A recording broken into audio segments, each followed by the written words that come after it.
আল্লাহ তোমার দিকে চালাও আমায়, আমি কাতর সুরে ডাকি তোমায়। আল্লাহ তোমার দিকে চালাও আমায়, আমি কাতর সুরে ডাকি তোমায়। তুমি দয়াবান, তুমি রহমান, তুমি দয়াবান, তুমি রহমান, তাই তো গাই তোমার গুণগান, তাই তো গাই তোমার গুণগান। আমারে পথ ঢাকায় আধার কালো, আল্লাহ তুমি এনে দাও গো আলো। আমারে পথ ঢাকায় আধার কালো, আল্লাহ তুমি এনে দাও গো আলো। তুমি ছাড়া আর কে আছে আমার, তুমি ছাড়া আর কে আছে আমার। তুমি তো মহান, তুমি তো মহান, তাই তো গাই তোমার গুণগান। আল্লাহ তোমার দিকে চালাও আমায়, আমি কাতর সুরে ডাকি তোমায়। আল্লাহ তোমার দিকে চালাও আমায়, আমি কাতর সুরে ডাকি তোমায়। তুমি দয়াবান, তুমি রহমান, তুমি দয়াবান, তুমি রহমান, তাই তো গাই তোমার গুণগান, তাই তো গাই তোমার গুণগান। ভুল পথে চলে করেছি পাপ, আল্লাহ আমায় তুমি করে দাও মাফ। ভুল পথে চলে করেছি পাপ, আল্লাহ আমায় তুমি করে দাও মাফ। তুমি তো পারো সবই জানি আমি জানি, তুমি তো পারো সবই জানি আমি জানি।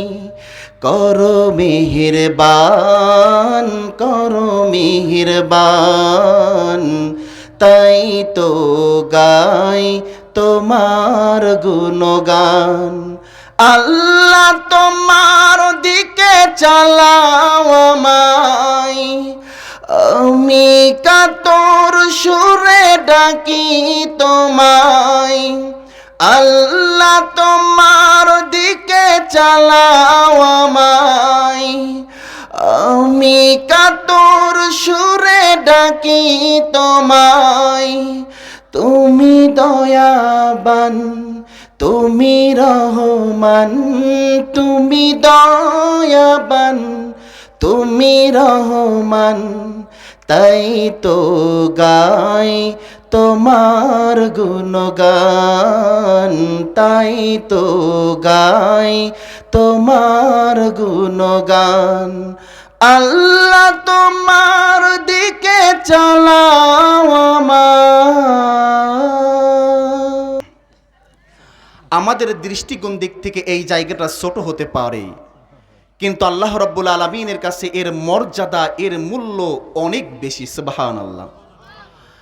আল্লাহর হাবিব সাল্লাল্লাহু আলাইহি ওয়াসাল্লাম বলেন, মাউজিউ সাউতিন ফিল জান্নাত খায়রাম মিনাদ দুনিয়া ওয়া মা ফিহা।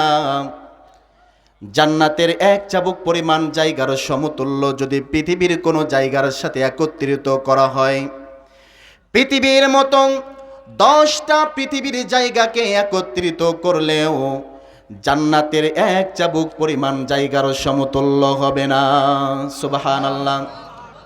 আল্লাহর হাবিব পরবর্তীতে বলেন, ওয়ালাকাদ ফি সাবিলিল্লাহি আওরাআতুন খায়রুম মিনাদ দুনিয়া ওয়া মা ফিহা। কোন ব্যক্তি যদি দ্বীনের জন্য, ইসলামের জন্য কিছু সময় যদি ব্যয় করে, পৃথিবীর সকল কাজকে উপেক্ষা করে অল্প সময় দ্বীনের জন্য ব্যয় করেছে, এই সময়টার মূল্য আল্লাহর হাবিব বলেন দুনিয়া এবং দুনিয়ার মতন 10টা দুনিয়ার সময়কে একত্রিত করলেও অল্প সময়ে যে দিনের জন্য ব্যয় করেছে এই সময়ের সমতুল্য হবে না। সুবহানাল্লাহ। তাহলে আমরা যেখানে আছি এইটা হচ্ছে পৃথিবী, এবং পৃথিবীর ভিতরে যত কাজ আছে সকল কাজের চাইতে এই সময়টার মূল্য বেশি, ঠিক কিনা? কাজেই আমাদেরকে এই মূল্যটা বুঝতে হবে। মানুষ মাত্রায় পাপ করবে, মানুষ মাত্রায় অন্যায় করবে, এটা হচ্ছে স্বাভাবিক। কিন্তু অন্যায় করার পরে যারা ফিরে আসে, অন্যায় করেও যারা তাওবা করে, এরা হচ্ছে প্রকৃত মুমিন ব্যক্তি। চিল্লাই কোন সুবহানাল্লাহ। এরাই হচ্ছে প্রকৃত মুসলমান। আল্লাহ রাব্বুল আলামিন বলেন, ইন্নামাল মুমিনুনা আল্লাযীনা ইযা যুকিরাল্লাহু ওয়াজিলাত কুলুবুহুম। মুমিন তো তারাই যাদের অন্তরটা সর্বদা সময় আল্লাহর স্মরণের জন্য প্রকম্পিত হয়, আল্লাহর ভয়ের জন্য প্রকম্পিত হয়, যাদের অন্তরের ভিতরে সর্বদা সময় আল্লাহর ভয় কাজ করে, আল্লাহকে স্মরণ করে। মানুষ তো পাপ করবে, কিন্তু পাপের ভিতরেও আল্লাহ রব্বুল আলামিনকে স্মরণ করে। আমরা তো পাপ করি, কিন্তু পাপ করার সাথে সাথে মহান রবকে যদি স্মরণ করতাম তাহলে মানব জাতি কখনোর জন্য পাপ করতো না। একটি ব্যক্তি চুরি করতে যাচ্ছে, জেনা করতে যাচ্ছে রাতের অন্ধকারে রাস্তা দিয়া, সে ডানে তাকায় মানুষ দেখতেছে কিনা, বায়ে তাকায় মানুষ দেখছে কিনা, সামনে পিছনে তাকায় যে আমার কোনো মানুষ ফলো করছে কিনা। ফলো করার কারণে তাদের ভয় পায়। দুর্ভোগ পাপিষ্ঠ ব্যক্তি একবার আকাশের দিকে তাকায় না, যে ডানে বানে সকল মানুষ যদি না দেখেন, আমার মহান রব আমার জেনা এবং পাপের খবরের সব কিছু দেখছেন। মানুষ যদি আল্লাহকে যদি ভয় পাইতো, বান্দাকে যেমন ভয় পায়, এমন ভয় যদি কোনো ব্যক্তি তার মহান রবকে যদি পাইতো, তাহলে তার মাধ্যমে পৃথিবীর কোনো খারাপ কাজ হতো না। সেই জন্য আল্লাহ রব্বুল আলামিন এটা বলছেন, মুমিন হচ্ছে তারাই যারা অন্যায় করবে কিন্তু ভয় অন্তরের ভিতরে রাখবে যে আমি যে পাপ কাজ করতেছি আমার পাপটা মহান রব দেখছেন। আল্লাহ রব্বুল আলামিন পরবর্তীতে বলেন, وَإِذَا تُلِيَتْ عَلَيْهِمْ آيَاتُهُ زَادَتْهُمْ إِيمَانًا। আল্লাহর কোরআনের আয়াত যখন তাদের সম্মুখে তেলাওয়াত করা হয় তখন তার ঈমান বৃদ্ধি পেয়ে যায়। জান্নাতের কোরআনের আয়াত যখন তেলাওয়াত করা হয় তখন তার আমল বৃদ্ধি পায়। জাহান্নামের কোরআনের আয়াত যখন তার সামনে তেলাওয়াত করা হয় তখন পাপী ব্যক্তি তার পাপের কারণে অনুতপ্ত হয়ে জাহান্নামকে ভয় করে আল্লাহ রব্বুল আলামিনের কাছে ক্ষমা প্রার্থনা করে। আল্লাহ রব্বুল আলামিন সর্বশেষ বলেন, ওয়া আলা রাব্বিহিম ইয়াতাওয়াক্কালুন। এবং পৃথিবীর যত কাজ থাকুক না কেন সর্বদা সময় তারা মহান রবের উপরে ভরসা স্থাপন করে। এরাই হচ্ছে প্রকৃত মুমিন ব্যক্তি, যারা সর্বদা সময় মহান রবের উপরে ভরসা করবে, তাছাড়া পৃথিবীর কারোর উপরে ভরসা করবে না। ভরসা করতে হবে কার উপরে? নাকি নেতার উপরে? আমরা তো নেতার উপরে বেশি ভরসা করি। ওই যে নেতা যখন চেয়ারম্যানে ভোট হবে, এমপির ভোট হবে, ভোটের আগে আপনাদের কি বলে যে আমারে ভোট দেন, আমি আপনাদের রাস্তা করে দেব, আমাকে ভোট দেন, আপনাদের যত চাওয়া পাওয়া পূরণ করে দেব। আজ পর্যন্ত নেতা যত কথা বলেছে কাজের সাথে কথার সাথে কাজের কোনো মিল পাওয়া যায় না, ঠিক কিনা? আমরা কি এমন নেতা চাই নাকি ইসলামিক নেতা চাই? আমাদের পৃথিবীর বাংলাদেশের আইন কোরআন অনুযায়ী চলবে না নেতার কথা অনুযায়ী চলবে? আমাদের আইন এমন আইন চাই যে আইনের ভিতরে একজন গরিবের যেমন সম্মান থাকবে, ধনীর তেমন সম্মান থাকবে, টাকাওয়ালা ব্যক্তি যেমন সুখে থাকবে, রিকশাওয়ালা ব্যক্তিও তেমন সুখে থাকবে। চিল্লাই কোন ঠিক কিনা? আমরা এমন আইন চাই না যে আইনের ভিতরে শুধু নেতাই তার সফল কাম অর্জন করে পালিয়ে চলে যাবে, মা তার সন্তানদেরকে ফেলাই রেখে চলে যাবে, মা পালিয়ে দেশ থেকে যাবে, সন্তান কিভাবে দেশের ভিতরে নির্যাতন যে শিকার হচ্ছে এটা কখনোর জন্য দেখবে না। এমন নেতা এমন মা আমরা বাংলাদেশে চাই না। চিল্লাই কোন ঠিক কিনা? এমন নেতা চাই যে নেতা কোরআন অনুযায়ী চলবে, যে আইন বা কোরআন অনুযায়ী আইন চলবে, ব্যক্তিগত আইন নিয়ে দেশ চলবে না, দেশ চলবে কোরআন অনুযায়ী। চিল্লাই কোন ঠিক কিনা? কাজেই আমরা দেশটা এমনভাবে চাই যে আল্লাহ আমাদের শান্তি এনে দিক। দেশের ভিতরে এমন হয়েছে নেতাই শুধু শান্তি পায়, আর নেতা যার মাধ্যমে হয়েছে রিক্সা চালক, দিনমজুরি, তার যেই স্থানে ভিক্ষা করতো ভিক্ষার স্থানে থাকে, তার কোনো উন্নতি হয় না, ঠিক কিনা? কাজেই আমরা এমন আইন চাই যে আইনের ভিতরে থাকবে না কোনো অহংকার, যে আইনের ভিতরে থাকবে না কোনো স্বার্থপরতা, যে আইনের ভিতরে থাকবে শুধু মহান রবের রহমত, ঠিক কিনা? কাজেই আমাদেরকে এমন আইন অনুযায়ী চলতে হবে। পৃথিবীর ভিতরে আল্লাহ ছাড়া কি আমাদের কেউ আছে? আল্লাহ ছাড়া কি আমাদের কেউ আপন আছে? আরে আপনার স্বার্থে আঘাত লাগলে আপনার স্ত্রী আপনাকে ছেড়ে চলে যাবে, ভাইয়ে ভাইয়ে সম্পদের যখন স্বার্থে আঘাত লাগলে ভাইয়ের সম্পর্ক নষ্ট হয়ে যায়, সম্পদের কারণে ভাই বোনের সম্পর্ক নষ্ট হয়ে যায়, সম্পদের কারণে চাচা ভাইপোর সম্পর্ক নষ্ট হয়ে যায়। স্বার্থে আঘাত লাগলে মানুষ স্বার্থপর হয়। ভাই ভাইয়ের সম্পর্ক কখনোর জন্য এক হয় না, ভাই বোনকে দেখতে পারে না, চাচা ভাইপোকে দেখতে পারে না। কিন্তু বান্দা হাজারো পাপ করার পরেও মহান রবের কাছে যদি ক্ষমা চায়, আল্লাহ রব্বুল আলামিন স্বার্থপরতা করেন না। আল্লাহ বলেন, বান্দা তোর পাপ যদি পাহাড় পরিমাণও যদি হয়, আমি মহান রবের কাছে যদি খালেস দিলে ক্ষমা চাস, পাহাড় পরিমাণ রহমত দিয়ে আমি আল্লাহ তোর পাপকে ক্ষমা করে দেব। সুবহানাল্লাহ। তুমি সারা কেউ নেই, মালিক বলে তারে ডাকবো। ও তুমি ছাড়া কেউ নেই, মাবুদ বলে তারে ডাকবো। তুমি ছাড়া কেউ নেই, ভালোবেসে তার ছবি আঁকবো। তুমি ছাড়া কেউ নেই, মালিক বলে তারে ডাকবো। ও তুমি ছাড়া কেউ নেই, মাবুদ বলে তারে ডাকবো। আল্লাহ ছাড়া কি কেউ আছে? মহান রব তিনি এমন একটি রব, তিনি ছাড়া আমাদের আর কেউ নাই। সেই রবের উপরে ভরসা করতে হবে। পৃথিবীর একদিন আপনার সন্তান আপনাকে ছেড়ে চলে যাবে, আপনার স্ত্রী আপনাকে ছেড়ে চলে যাবে, কিন্তু পৃথিবীর ভিতরে যার দিয়ে বেশি মায়া করেছেন, যেমন আমার আগে শাইখ দিদারুল ইসলাম কত সুন্দর করে পৃথিবীর নিয়ে একটি কথা বললেন, যে পৃথিবীটাকে আমরা বড় মনে করছি, এই পৃথিবীটা আমাদেরকে ধ্বংস করবেই, এটাই হচ্ছে সুনিশ্চিত।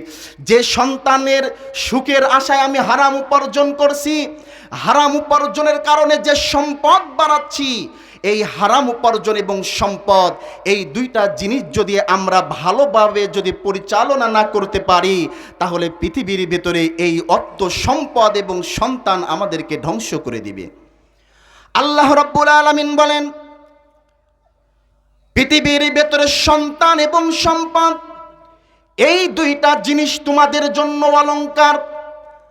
আল মালু ওয়াল বানুনা যিনাতুল হায়াতিদ দুনিয়া। আল্লাহ রাব্বুল আলামিন বলেন, সন্তান এবং সম্পদ এই দুইটা জিনিস তোমাদের জন্য অলংকার, সোনা গহনা। একটি নারীর জন্য, একটি পুরুষের জন্য যেমন গুরুত্বপূর্ণ অলংকার, সোনা গহনার জন্য যেমন মানুষ কত টাকা খরচ করে, লক্ষ লক্ষ টাকা খরচ করে, একটি সোনার জিনিস বানানোর জন্য মানুষ কতই না কষ্ট করে। আল্লাহ রাব্বুল আলামিন সেটাই বলছেন, সম্পদ এবং সন্তান এই দুইটা জিনিস তোমাদের জন্য অলংকার। কোনো ব্যক্তির যদি সন্তান থাকে, আল্লাহ যদি তাকে সম্পদ না দেন, তাহলে ওই ব্যক্তি মহান রবের কাছে আফসোস করে, আল্লাহ আমাকে আপনি সন্তান দিয়েছেন, কিন্তু আমি মৃত্যুবরণ করার পরে আমার সন্তান সম্পদ ভোগ করবে এমন সম্পদ আপনি আমাকে দেন নাই। আবার অনেক ব্যক্তিকে আল্লাহ রাব্বুল আলামিন সম্পদ দান করেছেন, কিন্তু সন্তান দান করেন নাই। ওই ব্যক্তিও জীবনে আফসোস করে, মহান রব আপনি আমাকে সম্পদ দান করেছেন, কিন্তু আমি মৃত্যুবরণ করার পরে আমার সম্পদ ভোগ করবে এমন সন্তান আপনি দান করেন নাই। এমন মানুষ আছে কিনা? তাহলে সন্তান আছে, সম্পদ নাই, এটা যেমন একটি আফসোসের বিষয়। আবার সম্পদ আছে, সন্তান নাই, এটাও তেমন আফসোসের বিষয়। আল্লাহ রাব্বুল আলামিন এটাই বলছেন যে সন্তান এবং সম্পদ এই দুইটা জিনিস মানুষের জন্য অলংকার। কোনো ব্যক্তিকে যদি আল্লাহ সন্তান দান করেন এবং সম্পদ দান করেন, তাহলে বুঝতে হবে আল্লাহ রাব্বুল আলামিন তাকে মেন একটি সোনার অলংকারের গুরুত্বধন দিয়েছেন। এক আয়াত আল্লাহ রাব্বুল আলামিন সন্তান এবং সম্পদকে অলংকার বললেন, অন্য আয়াত আল্লাহ রাব্বুল আলামিন বলেন, وَاعْلَمُوا أَنَّمَا أَمْوَالُكُمْ وَأَوْلَادُكُمْ فِتْنَةٌ। সন্তান এবং সম্পদ এই দুইটা জিনিস হচ্ছে তোমাদের জীবনের জন্য ফিতনা। এরা এমন করে কেন? তাহলে বন্ধুগণ আমার কথাটা ভালো করে বুঝবেন। এক আয়াত আল্লাহ রাব্বুল আলামিন বললেন সন্তান এবং সম্পদ এই দুইটা জিনিস তোমাদের জন্য অলংকার। অন্য আয়াত আল্লাহ রাব্বুল আলামিন বললেন সন্তান এবং সম্পদ এই দুইটা জিনিস তোমাদের জীবনের জন্য ফিতনা, গজব স্বরূপ। তাহলে দুই আয়াত আল্লাহ রাব্বুল আলামিন দুই ধরনের কথা কেন বললেন? তার মানে আল্লাহ রাব্বুল আলামিন বোঝাতে চাচ্ছেন, আল্লাহ যদি কোনো ব্যক্তিকে সম্পদ দান করে, ওই সম্পদটা যদি সঠিকভাবে পরিচালনা না করতে পারে, মসজিদের সম্পদের প্রয়োজন, অর্থের প্রয়োজন, আপনারা যেমন মন খুশি মতন দান করলেন, এটা হচ্ছে আপনাদের জীবনের জন্য একটি সম্পদ। খামারপাড়া মসজিদের জন্য দানের কথা বলা হয়েছে। দানের কথা বলার সাথে সাথে যারা তাদের পকেট থেকে সামর্থ্য অনুযায়ী দান করেছেন, এরাই হচ্ছে সম্পদের মূল্যায়ন করেছে। আল্লাহ রাব্বুল আলামিন তাদেরকে বললেন, সম্পদ দান করার পরে ওই সম্পদ যখন সে ব্যক্তি দান করে, আল্লাহ বান্দাকে দিয়েছে, আর বান্দা যখন আল্লাহর রাস্তায় দিবে, আল্লাহ বলেছেন এটা তোমার জন্য অলংকার। আর আল্লাহ রাব্বুল আলামিন সম্পদ দান করেছেন, এই সম্পদটা, এই অর্থটা যদি আপনি সঠিক কাজে ব্যয় না করতে পারেন, মমতাজ আসবে গানের জন্য নর্তকী, তার চেহারা দেখার জন্য আপনি হাজার হাজার টাকা সেই গানের জন্য ব্যয় করলেন, কিন্তু খামারপাড়া মসজিদের জন্য একটি টাকাও দান করলেন না, তাহলে আল্লাহ রাব্বুল আলামিন বললেন এই সম্পদটা তোমার জন্য ফিতনা। তার মানে সম্পদ আল্লাহ দেওয়ার পরে যদি বান্দা দান করে, এটাই তার জন্য অলংকার। কারণ পৃথিবীর ভিতর থেকে দান করবে, এই দানটা আল্লাহ রাব্বুল আলামিন কিয়ামতের দিবসে তাকে দিয়ে দিবেন। আল্লাহ রাব্বুল আলামিন বলেন, আমার কোন বান্দা যদি তার হালাল উপার্জিত অর্থ দিয়া একটি টাকা যদি কোনো ভালো কাজের উদ্দেশ্যে ব্যয় করে, আল্লাহ রাব্বুল আলামিন ওই অর্থটাকে লালন পালন করেন।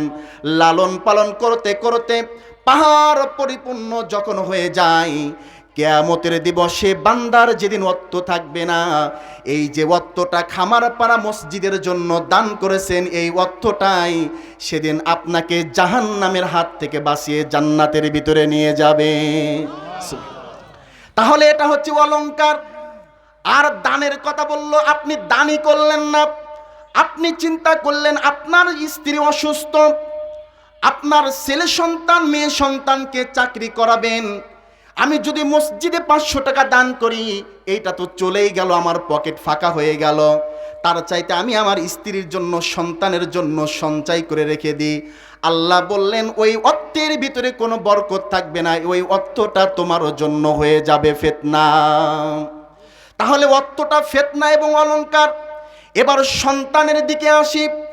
এমন সন্তান পৃথিবীর ভেতরে ভূমিষ্ঠ করতে হবে যে সন্তান আমি মরে যাওয়ার পরে যেন আমার জন্য দোয়া করতে পারে, রব্বির হামহুমা কামা রব্বায়ানি সগীরা।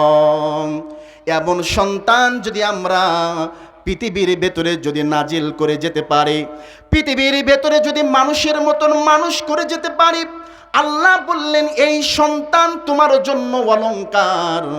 কারণ তুমি চলে গিয়েছো, তোমার সন্তান রাত জেগে তোমার জন্য তাহাজ্জুদের সালাতে নিজের চোখের পানি অশ্রু জুড়ে পিতা তোমার জন্য দোয়া করে, মা তোমার জন্য দোয়া করে। এমন সন্তান কয়জনের ভাগ্যে জোটে যে বাবা মরে গিয়েছে, বাবার জানাজার নামার সালাত সন্তান আদায় করবে? এমন সন্তান আমরা জন্ম দিতে পারি না। আল্লাহ বলছেন এমন সন্তান যদি পৃথিবীর ভিতরে জন্ম দিয়ে রেখে যেতে পারেন, তাহলে এই সন্তানের মাধ্যমে তুমি পিতা জান্নাতের ভিতরে চলে যাইবে। কবরের ভিতরে এমনও বান্দা থাকবে ভালো কাজ করে নাই, জাহান্নামের আগুনে জ্বলা শুরু করে দিয়েছে, হঠাৎ করে তার সন্তানরা তার জন্য দোয়া করা শুরু করেছে, মহান রব জীবনে আমার পিতা 5 ওয়াক্ত সালাত আদায় করে নাই, আমার পিতা জীবনে ভালো কাজ করে নাই, আমার পিতা জীবনে নেশা করেছে, এমন কোনো পাপের কাজ নাই যে আমার পিতা করে নাই। আমার পিতা বড় অবুঝ ছিল, কিন্তু আমি সন্তান, আমাকে কোরআনের হাফেজ বানিয়েছে, আমাকে আলেম বানিয়েছে। আমাকে কোরআনের হাফেজ অথবা আলেম বানায় নাই, কিন্তু আমাকে সুশিক্ষায় শিক্ষিত করেছে। হে মহান রব, আমার বাবা হয়তো ভুল করতে পারে, কিন্তু তুমি তো বলেছো কোন সন্তান যদি পিতার জন্য যদি দোয়া করে, ওই দোয়া কখনোর জন্য ফেরত দেয় নাই। আমার পিতা অবুঝের মতন পাপ করেছে, আমি তোমার কাছে দোয়া চাই, আমার পিতার জীবনের সকল গুনাহকে তুমি ক্ষমা করে দাও। এমন করে যদি কোনো সন্তান যদি দোয়া করে, আল্লাহ পিতার গুনার দিকে না তাকিয়ে সন্তানের দোয়ার কারণে আল্লাহ রব্বুল আলামিন ওই পিতার গুনাহগুলোকে ক্ষমা করে দেন। সুবহানাল্লাহ। এমন সন্তান যদি পৃথিবীর ভেতরে রেখে যেতে পারি, এই সন্তান আমার জন্য অলংকার। কিন্তু এমন সন্তান পৃথিবীর ভেতরে রেখে গিয়েছি যে আমি পিতা জীবনে ভালো কাজ করে নাই, আমি মরে যাওয়ার পরও আমার সন্তান আমার জন্য তো দোয়া করা দূরে যাক, সে জীবনে তার নিজের জন্য দোয়া করে না, সে নিজে সালাত আদায় করে না, সারাক্ষণ নেশা করে, সারাক্ষণ পাপের কাজে লিপ্ত হয়ে যায়। আল্লাহ বলছেন এমন সন্তান তোমার জন্য গজব, এমন সন্তান তোমার জন্য ফিতনা, গজব স্বরূপ। আজকে আমার সন্তান, আমাদের সন্তানকে সকালবেলা কখনোর জন্য বলতে পারি না যে আমার বাবা যাও তুমি মসজিদে মক্তবে চলে যাও, তুমি হুজুরের কাছে গিয়ে আরবি পড়ো, কোরআন পড়ো। আমরা 90% পিতা এই কথা বলতে পারি না, ঠিক কিনা? 90% পারি না, এটা হচ্ছে বাস্তব। কিন্তু সকালবেলা আমার সন্তানকে আমি ডেকে দিই যে আমার সন্তান কোচিংয়ে যাবে, আমার সন্তান প্রাইভেটে যাবে, আমার সন্তানের এসএসসি পরীক্ষা, এইচএসসি পরীক্ষা, দাখিল পরীক্ষা। সকালে 4টার সময় আমার সন্তানকে বলি যে বাবা তাড়াতাড়ি ওঠো, তোমাকে প্রাইভেটে যেতে হবে, কোচিংয়ে যেতে হবে, তোমাকে অনেক বড় হতে হবে। আমার সন্তানকে আমি সকালবেলা দুনিয়া চেনার জন্য প্রাইভেটে পাঠাই দিতে পারি, কিন্তু আমার সন্তানকে ইসলামিক শিক্ষার জন্য আমি মক্তবে পাঠাতে পারি না, ঠিক কিনা? আজকে পৃথিবীর ভেতরে বৃদ্ধাশ্রমে কোনো আলেমের পিতামাতা নাই, বৃদ্ধাশ্রমে কোনো রিক্সা চালায় এই রিক্সা চালকের পিতামাতা বৃদ্ধাশ্রমে থাকে না, দিন মজুরির পিতামাতা বৃদ্ধাশ্রমে থাকে না। বৃদ্ধাশ্রমে যত পিতামাতা আছে সকল পিতামাতা শিক্ষিত সন্তানের পিতামাতা, ঠিক কিনা? কারণ তারা চিনেছে বাবা তুমি ওটো, তোমাকে বিসিএস ক্যাডার হতে হবে, তোমাকে বড় অফিসার হতে হবে। সন্তান বড় অফিসার হয়েছে, বিসিএস ক্যাডার হয়েছে, কিন্তু বৃদ্ধ বয়সে যে পিতামাতাকে খেদমত করতে হবে এটা শিখি নাই। রাত 4টা বেজে গিয়েছে, হঠাৎ করে দেখলেন যে আপনার সন্তান যে ঘরের ভিতরে ঘুমিয়ে আছে ওই ঘরের ভিতরে দাও দাও করে আগুন জ্বলতেছে। ভোর 4টা বাজে। তখন আপনি পিতা আপনি মাতা কি করবেন? যে থাক আগুন জ্বলে জ্বলুক, আমার সন্তানের ঘুম নষ্ট করব না, এটা কি চাইবেন? নাকি বলবেন রাত 4টা বাজে তাই কি হয়েছে, আমার সন্তানের ঘুম যদি ভাঙাতে হয় তার বিনিময়ে হলেও আমার সন্তানকে রাত 4টার সময় ডেকে দিতে হবে, ঠিক কিনা? হে বৃদ্ধাশ্রমে থাকার পিতামাতা, সন্তানের ভাত যারা খাইতে পারো না আলাদা খাও, সেই সকল পিতামাতা, যে সকল পিতামাতা সন্তানের কাছে নির্যাতিত হও সেই সকল পিতামাতা শুনে রাখো, আজকে তোমার সন্তান মানুষ হয় না, এর প্রধান কারণ হচ্ছে তুমি পিতামাতা তোমার সন্তানকে আদর্শ শিক্ষায় শিক্ষিত করতে পারো নাই। তোমার সন্তানকে রাত 4টার সময় আগুনের হাত থেকে বাঁচানোর জন্য ডাকতে পারো, কিন্তু তোমার সন্তানের অন্তরের ভিতরে জাহান্নামের আগুন জ্বলতেছে, পাপের আগুন জ্বলতেছে, জাহান্নামের আগুন থেকে বাঁচানোর জন্য রাত 4টার সময় ফজরের নামাজের জন্য ডাকতে পারো না। চিল্লাই কোন ঠিক কিনা? যে পিতামাতা এটা করতে পারো না, তোমাকেই তো সন্তানের কাছে নির্যাতিত হতে হবে, কারণ তোমার সন্তান তো আল্লাহকে চিনে নাই। তোমার সন্তান শুধু চিনেছে দুনিয়াকে, আর দুনিয়াকে চিনার কারণে আখিরাত ভুলে গিয়েছে, পিতামাতাকে নিজেই বোঝে না। আল্লাহ রাব্বুল আলামিন বলেন, ইয়া আইয়ুহাল্লাযীনা আমানু লা তুলহিকুম আমওয়ালুকুম ওয়া আওলাদুকুম আন যিকরিল্লাহ ওয়া মান ইয়াফআল যালিকা ফাউলাইকা হুমুল খাসিরুন। আল্লাহু আকবার। আল্লাহ রাব্বুল আলামিন বলেন, হে মুমিনগণ, তোমাদের সন্তান সন্ততি, তোমাদের ধন সম্পদ যেন আল্লাহ রব্বুল আলামিনের গাফিল থেকে, আল্লাহ রব্বুল আলামিনের স্মরণ থেকে তোমাদেরকে গাফিল না করে দেয়। এমন সন্তান, এমন অর্থ যেন পৃথিবীর ভেতরে তুমি পরিচালনা না করো যে সন্তান এবং সম্পদের কারণে তুমি তোমার মহান রবকে ভুলে গিয়েছো। কিভাবে সালাত আদায় করবে কখনোর জন্য বোঝো নাই, কিভাবে পৃথিবীর ভেতরে চলাচল করতে হবে এই জিনিসটা তুমি বোঝো নাই। তোমার সন্তান এবং সম্পদ যেন এই ক্ষতিগ্রস্ত তোমাকে না করতে পারে।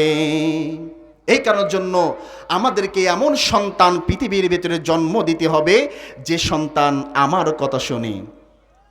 এমনও হতে পারে যে আপনি আপনার সন্তান কথা শুনছে না, ঠিক আছে, আমরা অনেক পিতামাতা কি করি জানেন, যে আমার সন্তান যখন কথা শোনে না তখন আমি তাকে বলি যে তুমি গাড়ির তলে পড়তে পারো না, বলি কি না? তুমি মানুষের মতো মানুষ হলে না। মেয়েদেরকে যখন মায়ে একটা কথা বলতেছে, মেয়ে যখন কথা শোনে না তখন মা বলে কি যে তোমার স্বামীর ভাত জামাইয়ের ভাত তোমার কপালে জুটবে না। একটি জিনিস মনে রাখবেন, আপনি পিতামাতা আপনার সন্তানকে রাগের মাথায় যখন এই কথাটি বলবেন ফেরেশতারা তখন আমিন বলে।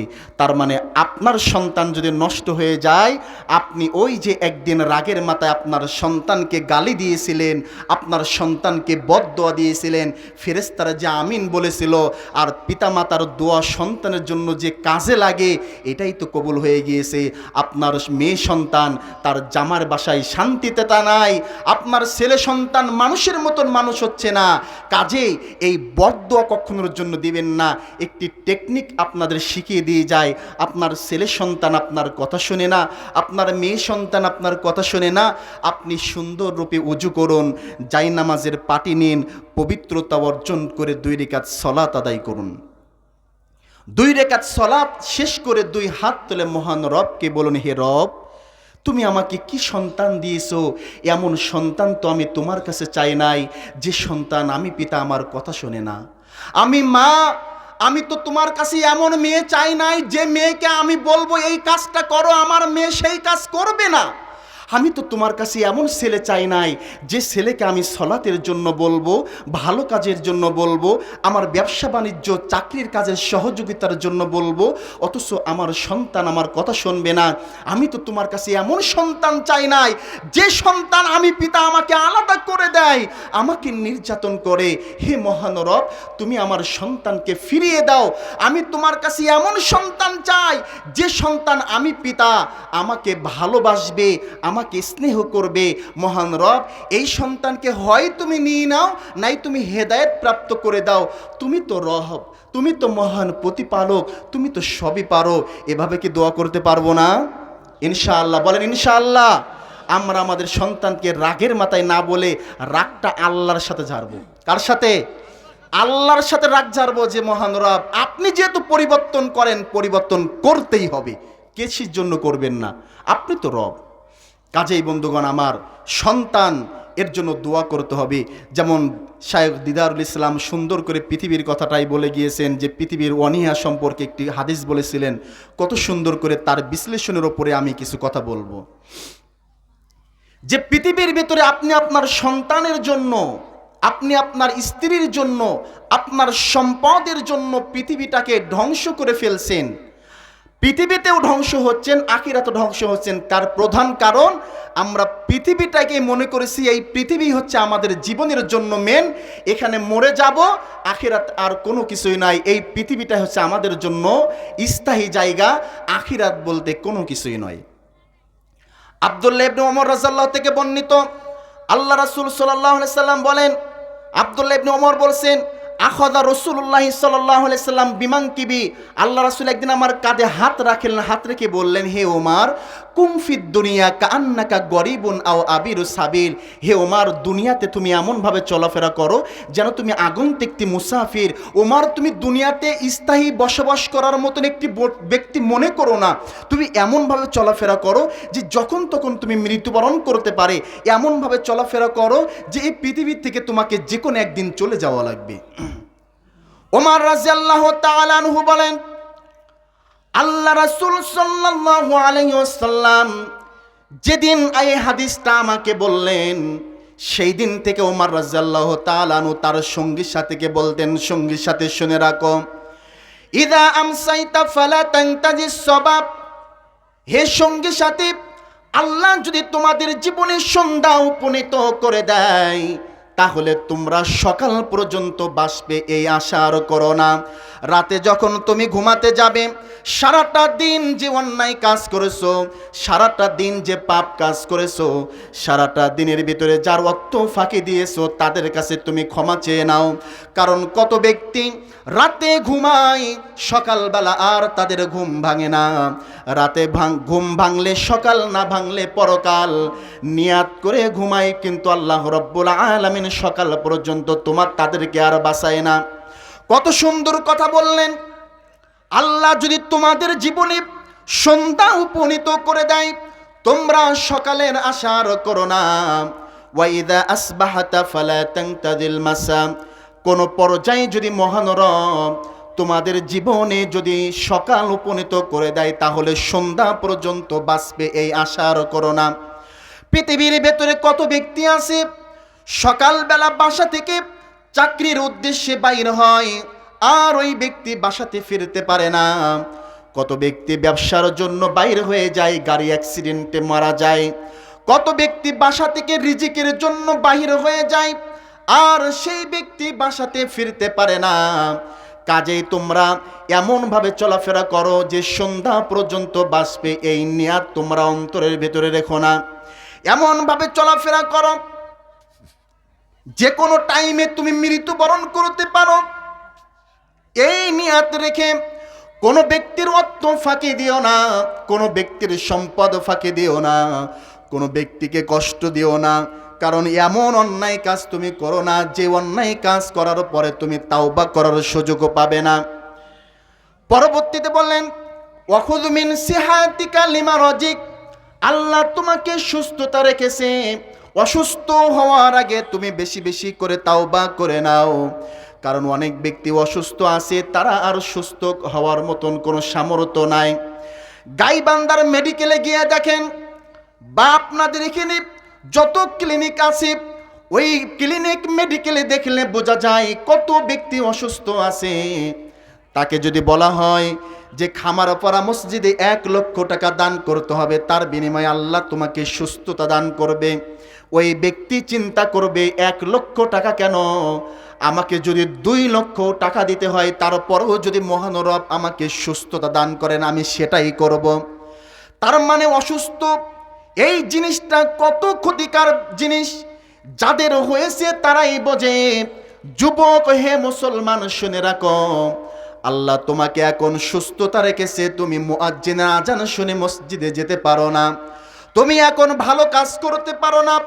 আল্লাহ যদি তোমাকে অসুস্থতা করে দেয়, কত বৃদ্ধ বাসায় শুয়ে থাকে কিন্তু মসজিদে আসার জন্য চেষ্টা করে কিন্তু শরীরে পারে না।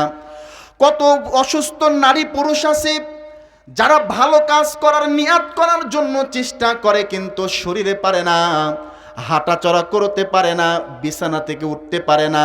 তাহলে সুস্থতা এমন একটি জিনিস যেটা একবার যদি নষ্ট হয়ে যায়, সুস্থতার মূল্য তখনই বুঝবেন। বন্ধুগণ আমার, সাধারণভাবে একজন ব্যক্তি, আপনি রুমের ভিতরে ফোন রেখে বাহিরে কাজ করতেছেন, হঠাৎ করে মোবাইলে একটি রিংটন বেজে উঠল, ছোট্ট একটি মিস কল শোনার সাথে সাথে রুম থেকে ঘরের ভিতরে যাওয়ার সাথে সাথে আপনি দেখলেন যে আপনার ফোনে কে ফোন দিয়েছে, সাথে সাথে তার সাথে আপনি কথা বলা শুরু করে দেন। যে মানুষটা ছোট একটি মিস কল এর আওয়াজ শুনে সকল কাজ ফিরে মোবাইলের কাছে চলে যান, যে তার প্রয়োজনীয়তা মেটানোর জন্য কোনো ব্যক্তি ফোন দিয়েছেন, সাথে সাথে কথা বলা লাগবে। ছোট্ট একটি মোবাইলের মিস কল তোমার কানের ভিতরে যাওয়ার সাথে সাথে মোবাইলকে প্রাধান্য দিতে পারো, কিন্তু আল্লাহ রব্বুল আলামিনের সাথে কথা বলার জন্য মুয়াজ্জিন একবার না দুইবার নাই, সারাটা দিন 5 বার ডাকে। মুয়াজ্জিন বলে হাইয়া আলাস সালাত, হে মুসলমান সালাতের জন্য আসো, হাইয়া আলাল ফালাহ, কল্যাণের জন্য আসো। আপনি সালাত বাদ দিয়ে আপনি কল্যাণকে আপনার ব্যবসাকে মনে করেছেন।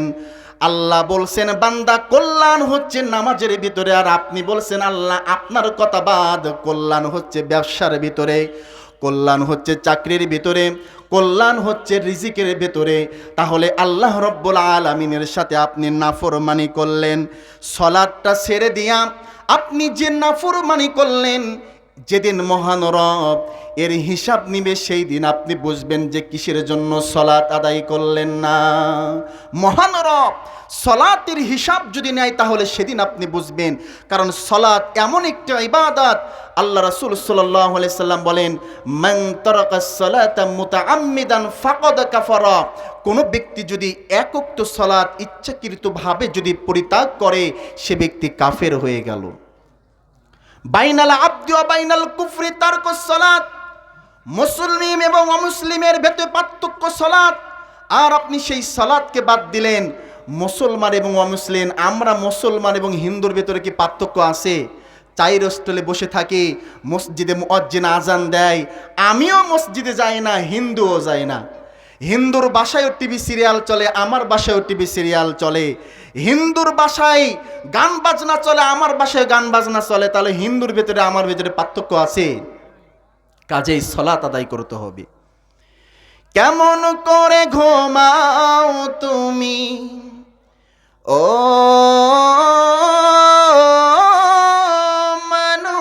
মানুষ, কেমন করে ঘুমাও তুমি ফজর করে কাজা,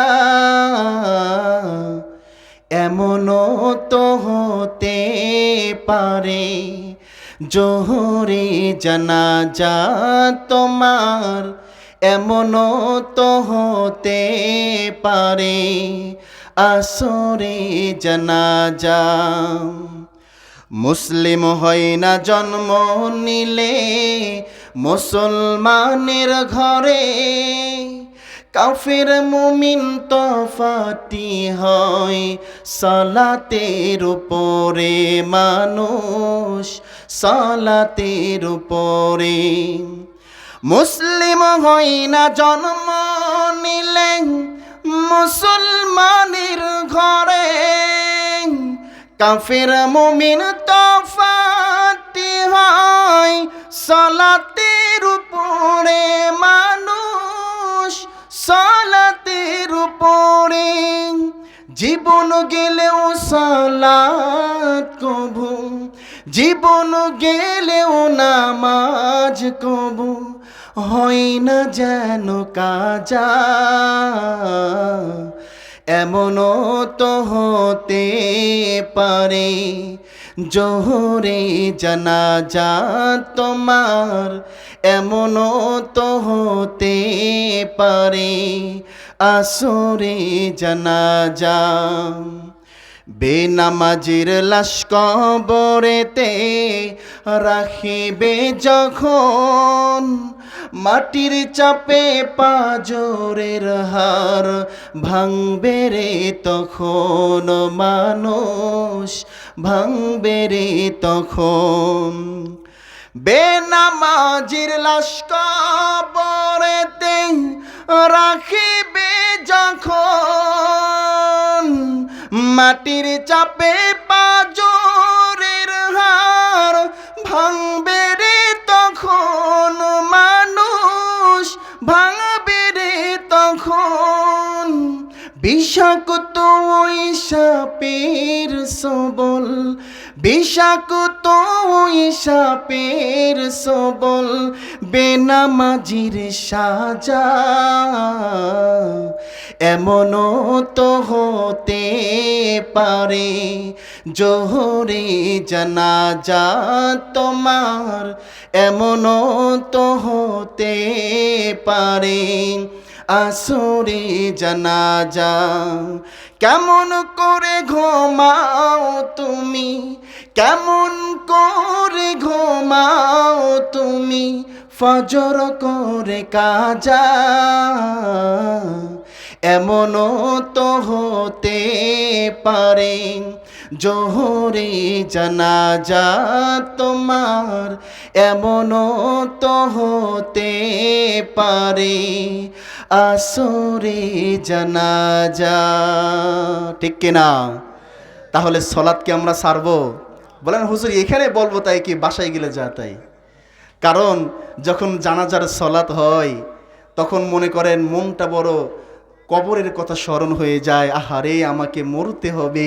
কিন্তু জানাজার সলাৎ শেষ করে বাসাতে যাওয়ার পরে যে জোহরের সলাৎ আদায় করতো না সে পড়েও না, যে ব্যক্তি মাগরিবের সলাৎ আদায় করতো না সেও পড়ে না, যে ভালো কাজ করতো না সে ভালো কাজ করেই না। তার মানে কি আমাদের জানাজার সলাৎ আমাদের কোনো উন্নতি করতে পারে না, ঠিক কিনা?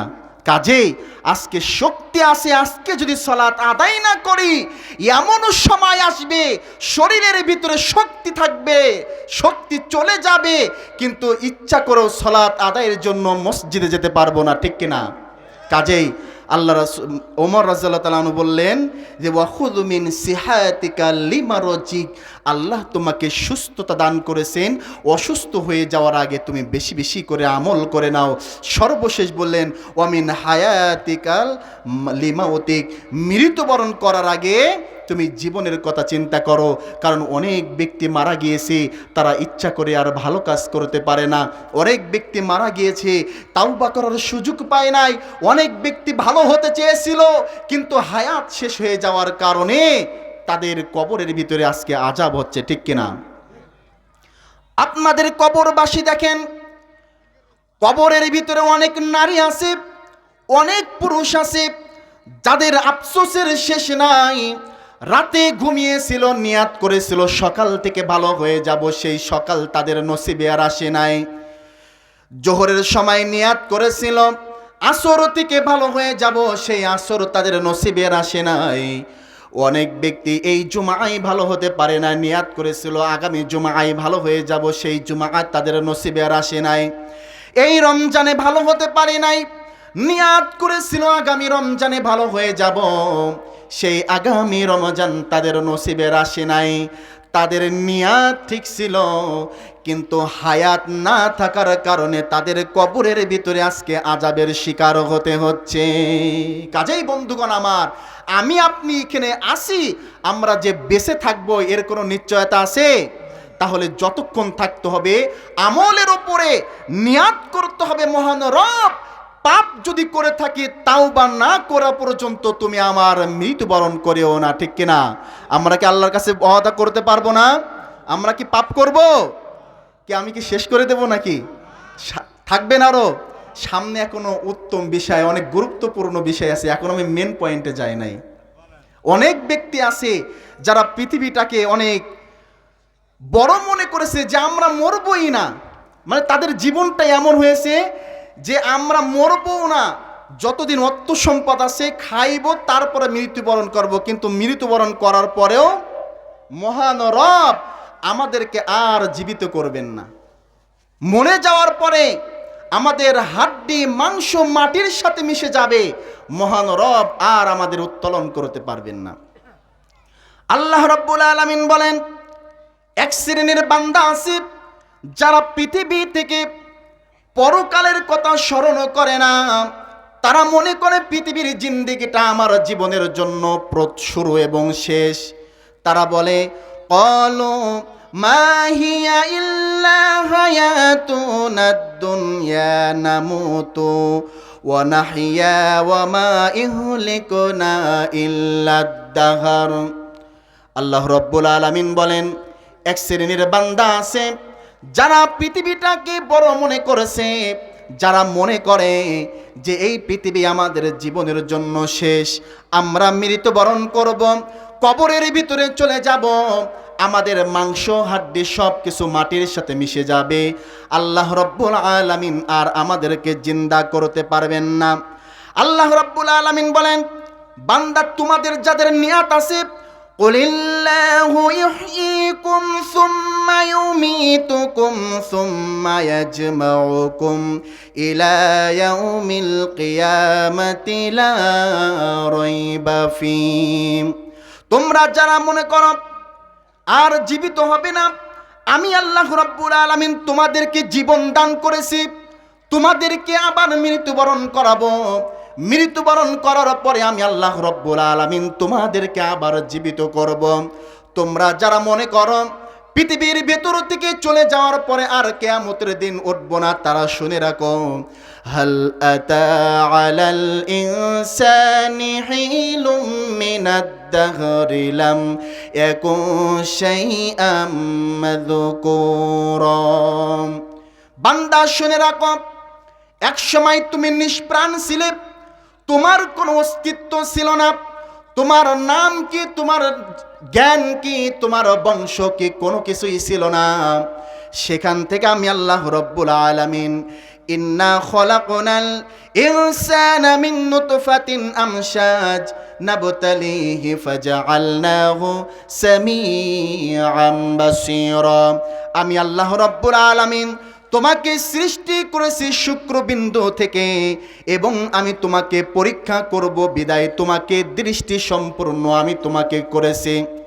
আল্লাহ রাব্বুল আলামিন তাদের জন্য বলেন, বান্দা শুনে রাখো, তোমরা যারা মনে করো কিয়ামতের দিবসে উঠবে না, তোমাকে আমি কেমন করে সৃষ্টি করলাম।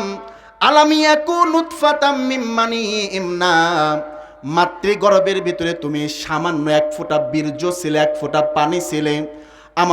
আমরা তো স্বামী স্ত্রী মিলনের মাধ্যমে আমাদের জিন্দেগি শেষ করে দিই, কিভাবে সব গর্ভের ভিতরে সন্তান আসলো একবারও আমরা ভাবতে পারি না। আল্লাহ রাব্বুল আলামিন বললেন, বান্দা তোমার মিলনের মাধ্যমে তুমি তোমার শখ মিটিয়েছো, জিন্দেগি শেষ করে দিয়েছো, তারপরে আমি আল্লাহ রাব্বুল আলামিনের কার্যক্রম শুরু হয়ে যায়।